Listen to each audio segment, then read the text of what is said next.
8 minutos depois da operação que mirou a Refit e expôs de novo o tamanho da sonegação no setor de combustíveis, a Câmara decidiu reagir. 4 projetos que estavam parados vão ganhar relatoria e voltar à pauta, incluindo o que endurece as punições para adulteração e fraudes.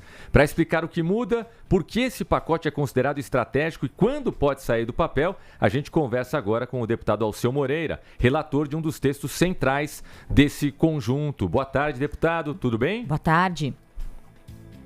Olá, Tomás e Maiara. É uma alegria poder conversar com vocês e todos os nossos telespectadores. Estou à disposição. Muito bem, a alegria é nossa, deputado. O senhor fica chateado de esse assunto só voltar à tona depois de explodir esse escândalo aí dessa operação que mirou a Refit, ou pelo menos toda essa operação acaba tendo um lado positivo? A gente tem sempre que enxergar o lado positivo das coisas, né, deputado? Reacende aí a chama na Câmara para que esse assunto volte à pauta, esse assunto que é tão importante. Acho que o senhor concorda com isso. O fato positivo é de nós termos um conjunto de legislações, na verdade são 4 leis que são complementares entre si e que ordenam definitivamente a licitude do comércio de combustível do país. O fato negativo é que, para esse assunto não ter sido trabalhado antes, como é o caso do devedor contumaz, que estava para votar há mais de 2 meses, deixa claramente que tem gente envolvida no processo. Aliás, esses crimes não acontecem sem a participação do Estado. Sempre tem o ente público envolvido no processo. Senão, eles não acontecem nesta dimensão. Então, o que é muito triste para a gente é saber o seguinte: as pessoas abastecem os veículos nos postos com a maior boa-fé. Ela abastece pensando que é gasolina e abastece nafta. Ela abastece pensando que a mistura do biocombustível, do óleo diesel, é 15% e pode não ter a mistura ou ter a mistura adulterada. Esses casos são tão graves porque não é apenas destruir o motor abastecido, o prejuízo físico. É, na verdade, tu ter um acidente, engavetamento, porque o teu veículo para, pura e simplesmente para, porque o combustível era de péssima qualidade numa mistura. Quando nós temos um sistema que permite o operador nacional, assim como nós temos o operador nacional da energia. Hoje tem gato na energia, mas as companhias de energia sabem onde tem. Todo mundo sabe se acontecer algum problema em algum consumidor do Brasil, o cara sabe aonde, como é que aconteceu. Esse mesmo modelo operador podia ter para o combustível. É um projeto do deputado Júlio do Rio de Janeiro que está há muito tempo tramitando na casa e ele não anda. Agora, nós vamos ter coisas como a Receita se negava a fornecer as notas de compra do combustível para a Agência Nacional. Ora, se a Agência Nacional é um ente público de Estado que foi feito para fazer o controle e a fiscalização, por que a Receita arguía que isto era sigilo fiscal e não queria passar as notas?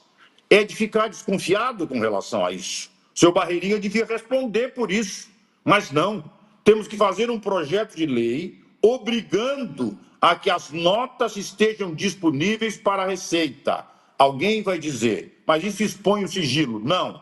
Só quem saberá o valor da operação, o preço de compra e preço de venda e o volume adquirido de acordo com o número da nota é a Receita e a agência. Isso acontecerá simultaneamente.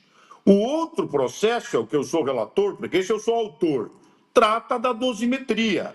Vai estabelecer a punição, a sanção de acordo com o crime cometido.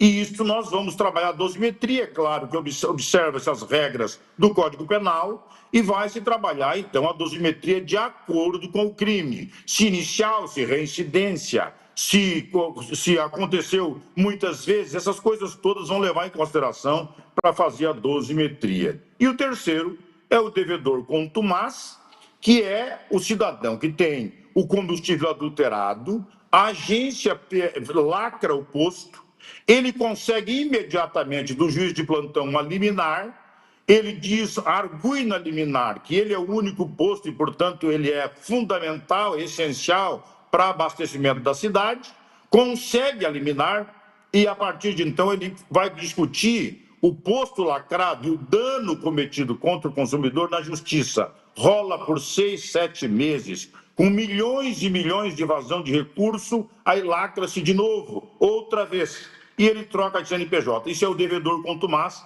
que já foi votado no Senado e agora veio para a Câmara. Esses 4 projetos são instrumentos legais complementares que regulamentam definitivamente a possibilidade de, primeiro, não ter o nosso consumidor lesado. Segundo, ter a possibilidade de ter concorrência sadia, leal. Não é possível alguém vender nafta por gasolina e as pessoas consomem sem condição de fiscalizar porque a nota não foi fornecida. Como é que alguém pode vender milhares de litros de etanol se ele não comprou etanol, se ele comprou foi nafta? Se ele não comprou gasolina, ele comprou foi nafta? Claro que esse controle é absolutamente normal de ser feito e não foi feito porque, com certeza, alguém do Estado tem participação nesse crime. Pois é, falou bem, né, deputado? Estava aqui também conversando antes até da entrevista junto com o Tomás, né? Eu mesma, eu tenho, já é 2 vezes que eu tive problema com o meu carro recentemente. Numa das vezes eu gastei R$6.000 para arrumar o meu carro por causa de combustível adulterado. E abastecendo ali naqueles, eu não abasteço em posto sem bandeira, aquela coisa toda, né? Aquelas indicações. Eu não sei, mas eu vejo relatos, ouço relatos também de outras pessoas, o Tomás aqui também junto comigo. A impressão que a gente tem é que está cada vez mais comum a gente ser passado para trás, em geral, ali, né?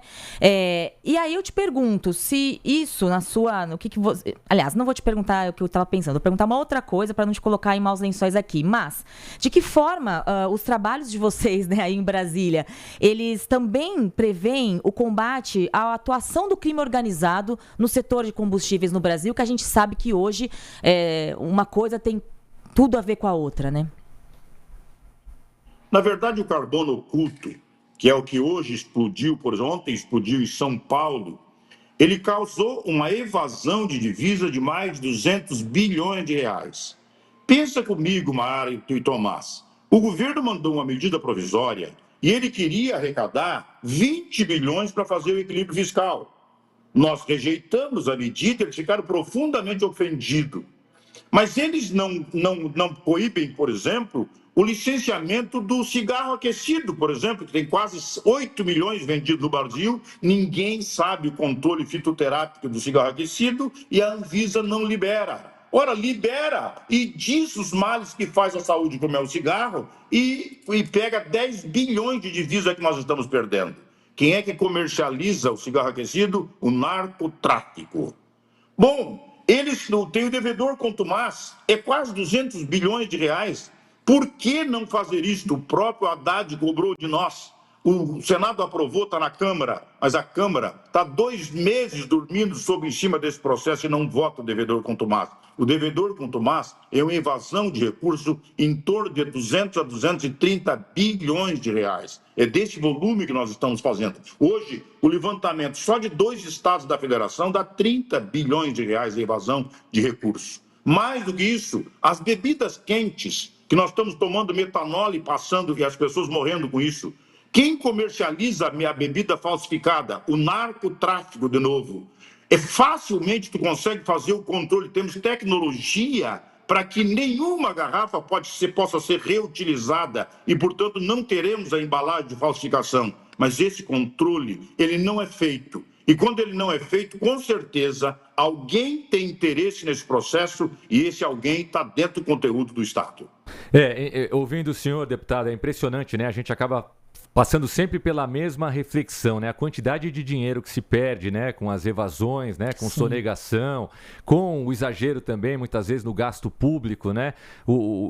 A gente poderia ter muito mais condição financeira para construir hospitais, escolas, enfim, para dar uma condição de vida muito melhor para o povo brasileiro. Chega a ser revoltante. E sempre me chama a atenção, de maneira negativa, como as leis são brandas aqui no Brasil.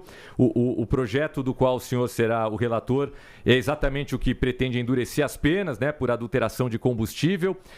Quando a gente fala no endurecimento de penas para esse tipo de crime, a gente estaria falando de prisão realmente para donos de postos de gasolina, mas prisões com penas um pouco mais duras, com penas mais longas, digamos assim, deputado?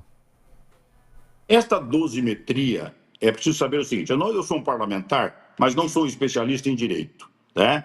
A relatoria foi me dada ontem e na segunda-feira, já em Brasília, nós vamos estar com os especialistas na área para estabelecer a dosimetria e tipificar os tipos de crime que são acontecidos nesse processo.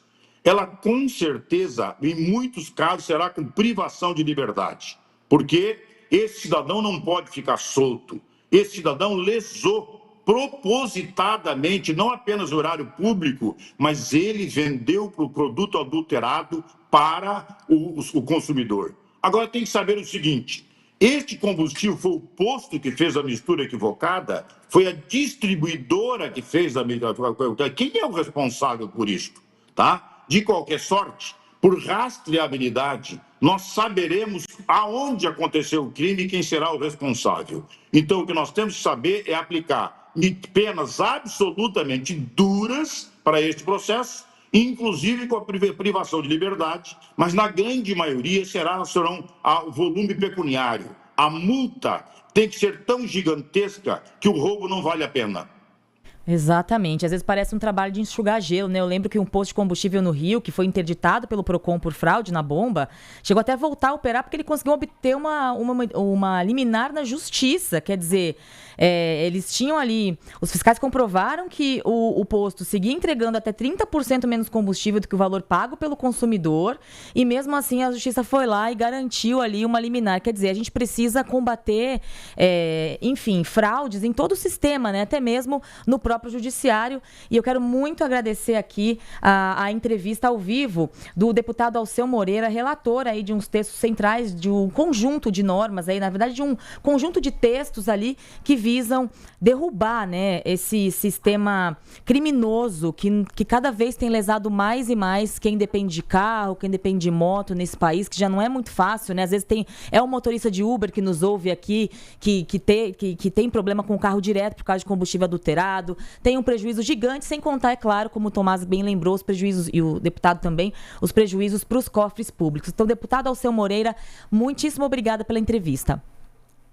Eu queria mesmo agradecer a oportunidade que vocês nos deram, essa janela fantástica de poder conversar com tantos, mas dizer o seguinte: o Estado brasileiro está doente, está enfermo.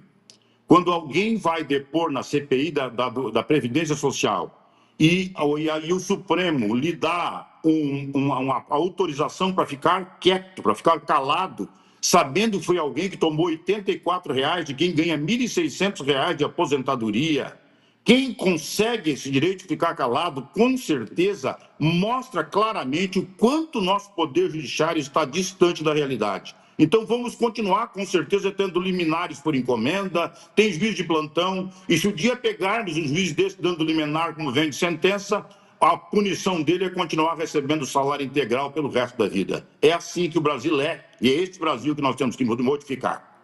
Muito bom, deputado. Muito obrigado pela sua participação. Um grande abraço, bom trabalho para o senhor. Bom trabalho para o senhor. Eu que agradeço. Forte abraço. Até mais. 15h11.